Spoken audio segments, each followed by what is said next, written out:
right now, the Philippines has divided into two groups. Number one, pro-Dutertes. And number two, pro-BBM. Ito po ay dahilan lang sa politika.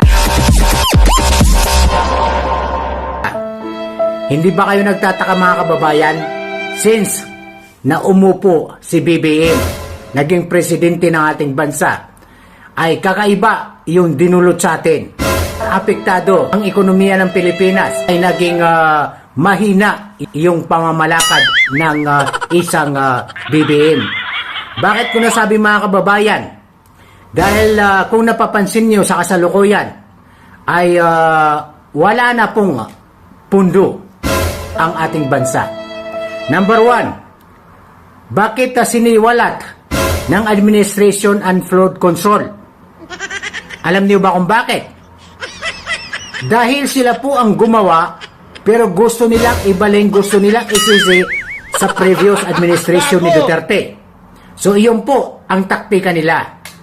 Ano po yan mga kababayan? Planado po yan. Yung nagaganap na korupsyon sa kasalukuyan administration ay planado po yan. Dapat lahat na nangyayaring kababalastugan ay dapat isisi sa previous administration. Bakit hanggang ngayon ay nahati sa dalawang faction ang mga Pilipino? Number one, ang pro-Duterte. Ang number two sa kaliwa ay pro-BBM. So, dyan po sila nagtatalo-talo mga kababayan kung sino ba talaga ang matinong namamahala sa ating bansa. Ang Duterte ba o ang BBM administration? Politika po yan ang dahilan. Bakit? Kaya naman ang mga sambayan ng Pilipino may hirap ay sumasabay. Sinasabayan po yung issue. Bakit po natin hindi tumbukin ang katotohanan? Baka nakakalimutan yung mga kababayan. Noong panahon ni Senior Marcos, natatandaan niyo siguro mga kababayan, hindi naman kayo pinanganak kahapon. You are not born yesterday. Gago! Diba? Alam niyo yan. Kahit naman siguro sa mga kabataan na sinusulong nila ang kabataan party list, ang NPA, alam nila ang history ng Philippines mga kababayan.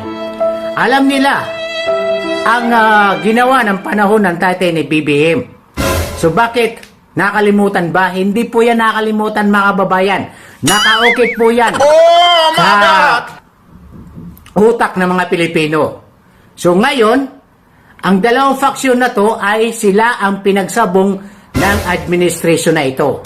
Ang pro-BBM at pro-Duterte. Sila po ngayon na nag-away-away dahil pinagtatanggol nila ang dalawang grupo na ito. So bakit hindi natin suportahan kung sinong matinong namamahala?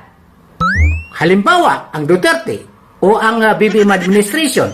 Pero mga kababayan, sa mga loyalista, trolls at bayaran ng mga vlogger, kasasama natin mga kababayan, ng mga politician dyan, ang growth effort, ang mga giant media TV network sa atin. Marami pong bayaran sa atin, pero puro tanggi, puro deny. Bakit ho hindi natin sabihin ang katotohanan? Kasi ang taong bayan mga kababayan ay lagi nilang sinasama sa kanilang propaganda. Magpatalsik kay VP Sara, pero which is mali. Hindi po yan kagustuhan ng taong bayan. Nag-utos kung sinong nakaupo sa gobyerno. Marami siyang trolls na bayaran, propaganda. Pero nandyan na yan mga kababayan. Hindi po natin kailangan yan sa panahon ngayon. Ang kailangan po natin ay pagkakaisa. Bakit ko nasabi pagkakaisa? Kasi once mga kababayan, ang isang leader ay matino, maunlad po ang ekonomiya, ang pamumuhay ng sambayanan.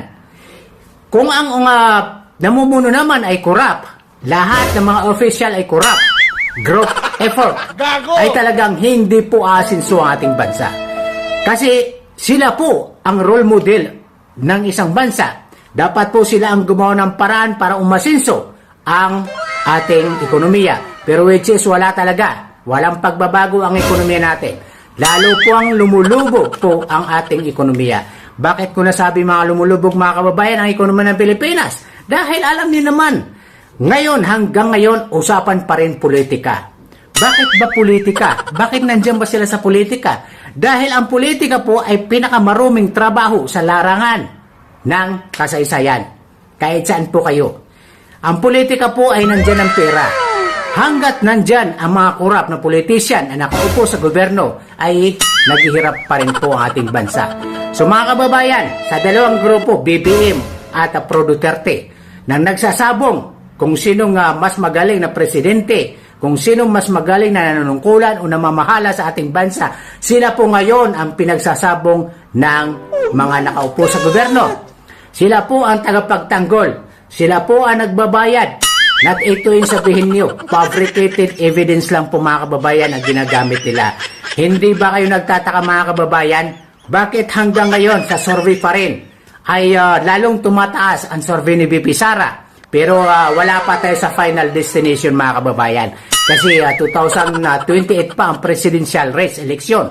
So hanggang ngayon mga kababayan, ang mga pro at anti administration ay nagsasabong. Iyan po ang kagustuhan nila. Iyan po ang ginawa nilang paraan para pagtakpan po ang lahat ng korupsyon na nagaganap sa ating bansa, which is ang flood control. So nakakalimutan niya mga kababayan na flood control na yan sa billions na pera ng taong bayan. So nakikita niyo, patong-patong ang sinasampa nilang kaso kay VP Sara para lang mawala o makalimutan ng mamamayang Pilipino ang issue ng korupsyon sa flood control. So ngayon, nakita niyo mga kababayan, ang sitwasyon ngayon sa Middle East, magulo, may gira. So ang ating presidente mga kababayan ay pumunta na New York, nag-attend ng International Women's Day. Instead na ang unahin ay ang solusyon kung paano matulungan ang mga OFWs sa Middle East, ay mas inuna pa talaga mga kababayan ang International Women's Day sa New York. So ano ang nangyari? Sinalubong siya ng mga relihista sa New York. So parang katakot-takot mga kababayan ang nangyari ngayon sa ating bansa. Sa dapat po ang taumbayan ang magkaisa. Bakit po natin sinusuportahan ang wala naman nagawa? So lagi nilang sinasabi mga kababayan ay Duterte ay walang nagawa. So yung baho ng present administration ay ibabato sa previous administration. Hindi po yan dapat ang ginagawa ng administration. Kung ano po yung pagkukulang ng previous administration, iyon po ang gagawin. Halimbawa, ang mga kalsada na hindi natapos dahil kulang yung termino ni Presidente Rodrigo Duterte, ay iyon po dapat ang tutukan ng gobyerno na ayusin para umunlad yung ating bansa. Lahat po ng naiwan ng gobyerno ng previous ay dapat po ayusin. Hindi po yung gagawa ka ng panibagong plano na samantalang may plano na, aayusin mo lang, itutuloy mo lang, pero iniwanan mo. Gumawa ko ng panibagong plano, sabi ng mga tulay sa Ilocos, na wala naman, maraming ghost project ng mga tulay, mga kalsada. Hanggang ngayon ay nakatingga pa rin po. Kay Secretary Vince Dizon naman ay dapat po ay wala kayong pinapanigan, wala kayong kinikilingan. Dapat po ay nasa tamang landas po kayo. Kayo po ang sekretary ng DPWH. Kayo po dapat ang modelo ng mga engineer sa DPWH na tumino para maayos ang ating panunungkulan. Sa lahat po ng mga nakaupo sa gobyerno, wala naman akong inaayawan sa lahat naman nakaupo. Unless kung kurap ka. Kung gumagawa ka ng kababalastugan, hindi mo ginagawa yung trabaho mo. Bakit ho, puro hearing na lang? Bakit hindi natin atupagin ang ekonomiya ng ating bansa? Paano matulungan na may hirap? Hindi po nakatuon lang kayo sa isang taong na si Duterte. Ay Duterte, nandyan na yan. Kilala na yan. Popular na yan sa buong mundo ang Duterte. Parang Manny Pacquiao lang. Pag sinabing Manny Pacquiao, kilalang kilala. Pag sinabing Duterte, kilalang kilala rin. Kasi hanggang international news, international media, alam nila, binabalita nila. Pero si BBM, wow, mga kababayan, bakit hindi po tayo magising sa katotohanan? Bakit hindi po natin atupagin ang ekonomiya ng Pilipinas, which is ang taong bayan po, ang tulungan natin na may hirap. Kasi yung mga mayayaman, mga kababayan, nasa levy na sila eh. Nasa upper at saka middle class na sila. So ang tulungan ng gobyerno ay yung lower class. Yung which is ang mga hirap na mga Pilipino, kaming mga OFW na sumusuporta o maraming tulong na ambag namin sa ekonomiya ng Pilipinas, which is ang remittances ng mga Pilipino, mga OFWs. Bakit ho pinapabayaan sa panahon ng kagipitan ang mga OFW, pero hindi niyo ba alam mga kababayan, malaking tulong ang naibibigay ng mga OFW sa ating bansa, which is ang remittances natin ay doon po nabubuhay ang ekonomiya ng ating bansa. So mga kababayan, bakit po natin hindi tingnan kung sino ba talaga? Bakit po tayo nakatutok lang sa isang tao lang? Duterte, nandyan lang yan mga kababayan. Kahit makulong pa mga yan, nandyan lang po ang kasaysayan. Hindi po makakalimutan ng taong bayan ang story ng Duterte. Nasa utak po yan. Pero, balikan natin mga kababayan ng kaniyang tatay.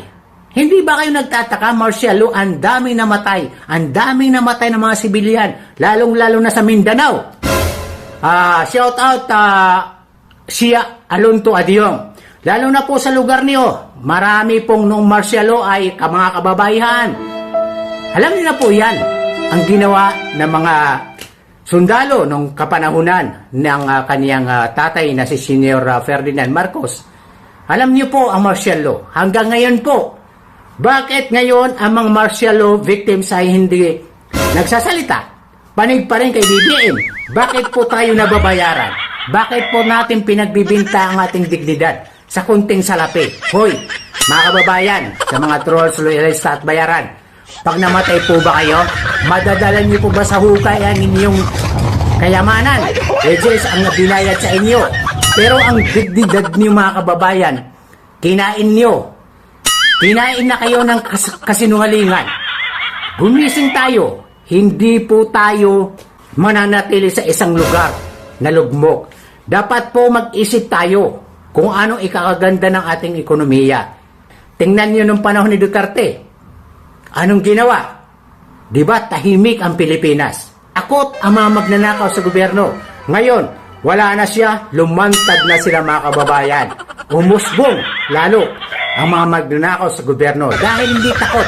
Pag ang namumuno mga kababayan ay naigpit at mayos, maniwala kayo mga kababayan, walang gagawa ng kriminalidad, walang gagawa ng magnanakaw sa gobyerno. Lahat po yan susunod. Kapag ang matino ang gobyerno, matino din po ang mamamayang Pilipino.